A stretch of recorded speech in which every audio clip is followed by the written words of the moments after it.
Good morning. I'm back at work. I've had a couple of weeks off because I've been so terribly sick. I had something called human metapneumovirus. Human metapneumovirus, yeah. Wow, that wasn't fun. But I'm back, which means I get to have beer at 5:30 in the morning. 5:33. There's been a lot going on here in my little hobby cave. I've been making some progress on the giant that I got from Trent over at Miscast.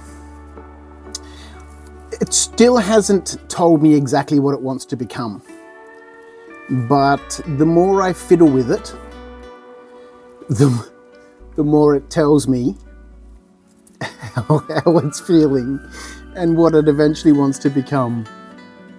But this is going to have to wait. I had the greatest weekend. Well, no, I didn't have the greatest weekend. I had a great weekend.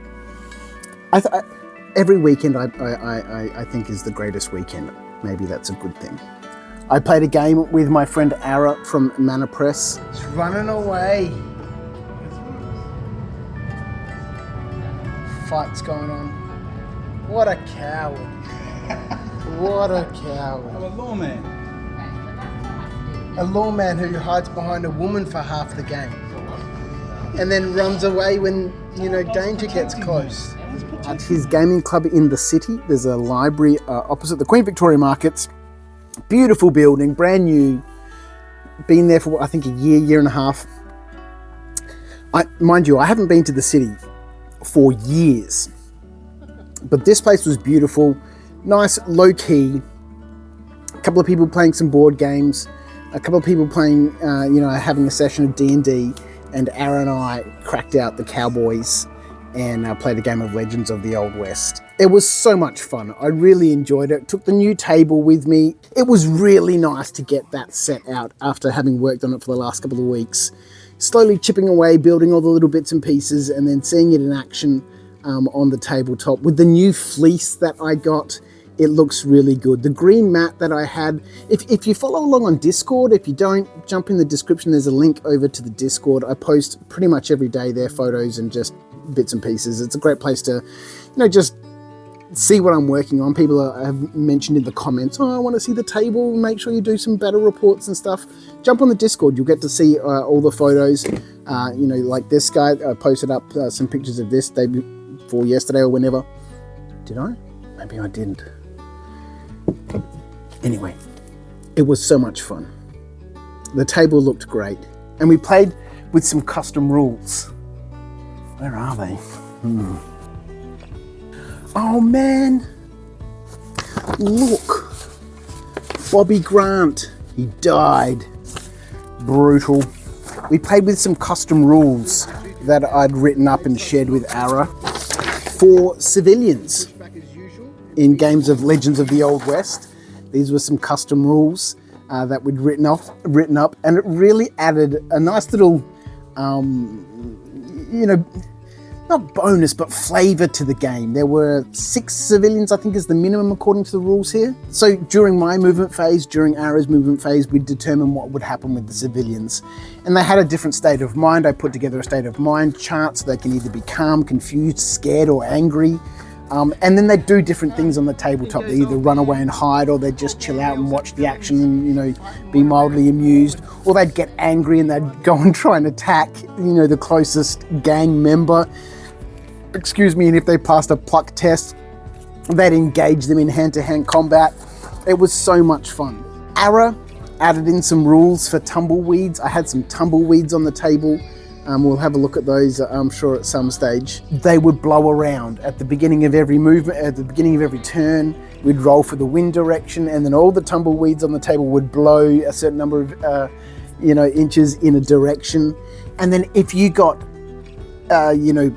touched by one of those tumbleweeds, then you'd have to spend half of your movement to try and get it out of the way.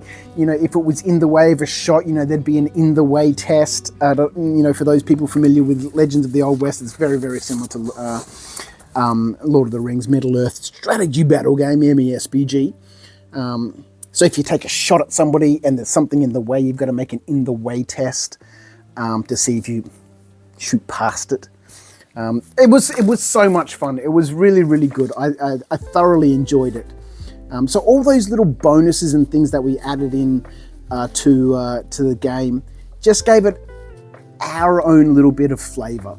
I love story, I love narrative, and I love tweaking and playing, with, rules. I think everybody has their own house rules and things that they like about a rule set or don't like about a rule set. It was thoroughly enjoyable. And that got me thinking. I remembered seeing in this expansion, Showdown, oh god damn, I just had the page and then I closed the book. Bookmarks, Viv, bookmarks. In this book is a sort of a campaign setting or sort of a guideline for running campaigns, or at least the one here in this book. And I thought, look, I'd love to do this. There was something that happened in that game with Ara and the civilians. I had a chap called, if you follow on Discord, called Old Man Yells at Villains. And I called him that because he's shaking his fist. He's got a big long beard. And I posted up a picture on Discord of him standing in front of the wanted notice board with all the wanted signs on it, shaking his fist. So, I called him Old Man Yells at Villains. And Ara, even though he was the lawman, killed Old Man in the woods. And then that made me think, I'd love to, in the next game we play, set it sort of in a cabin in the woods. Old Man's family is pissed off and angry. They want retribution, right? So that event in that game has opened up another possibility for the next scenario, which got me thinking about campaigns. I would love to put together a narrative, story-driven campaign. For me to play with Ara and Scott and Adam and whoever else wants to get involved, but also for myself. I'd love to do a little bit of solo gaming. Get some stuff out, film some narrative, sort of story-driven battle reports. I really, really enjoy Peachy's battle reports, and there's another channel that I was watching last night. I need to look it up because I absolutely loved it. New channel, 3 videos, but the writing and the storytelling was phenomenal. We found the village just before nightfall. Now what counts for night up here in the lowlands of a miss? Grey skies, cold winds, snow creeping through every crack in your boots. The place was a ruin, nothing left but blackened beams and stone outlines of homes. No people, no animals, no sign of warmth. Felt like the world had exhaled and forgotten to breathe again. Steel and Story. I'll link it in the description. It was so entertaining. The writing was, I found it really enjoyable. And that's what I love about games, the story. So I'd love to make some of those sorts of battle reports. Not the traditional battle reports with dice rolls and movement and all that sort of stuff, although I'm sure there'll be some parts of that. But the story. And so having a campaign to provide some structure for that campaign is something that I'm really interested in writing. Now, this ties in nicely. So in this map here is an Indian camp. And here, a hunter's lodge. So I think the next game and the next sort of set of terrain I want to build is the hunter's lodge. We kind of have this sort of supply depot already here in terms of the Wells and Fargo stuff that I've been working on already. I think the hunter's lodge is the next location because that makes sense for the Old Man Who Yells at Villains. This is where his family lives. They're pissed off. They're angry at the lawman. What are they called? Something syndicate. I can't quite remember. They want revenge. They want justice. They want the lawman held accountable. And then the next thing I'm really interested in doing is this Indian camp. I got some wonderful figures from Ara, some Indians, 2 different tribes, the Sioux and the Cherokees, I think. I can't quite remember. We'll look at those later on. They need a little bit of work. I'm going to get my 3D scanner out. We'll talk about those later on. They're just incredibly fiddly pieces, and I think scanning them and piecing them together in ZBrush and then printing them out. Anyway, we'll talk about that later on. Anyway, with me being back at work, things are going to slow down a little bit, I think. Although I say that, and you know, here I am at 6 o'clock in the morning. It's now 6 o'clock, maybe not quite, who knows. And I'm about to paint some miniatures. So I'm trying to, before work and or after work, do a little bit of painting, just a little bit. So I've been working on some of the civilians that I have, and I've done 2 so far. This is the 3rd one, and it's been really nice just to, you know, spend 20 minutes, just do some base coats, put some sort of color on a model. So I'm hoping to finish this one this morning before I head off to bed, and I have more. I don't know where I put them.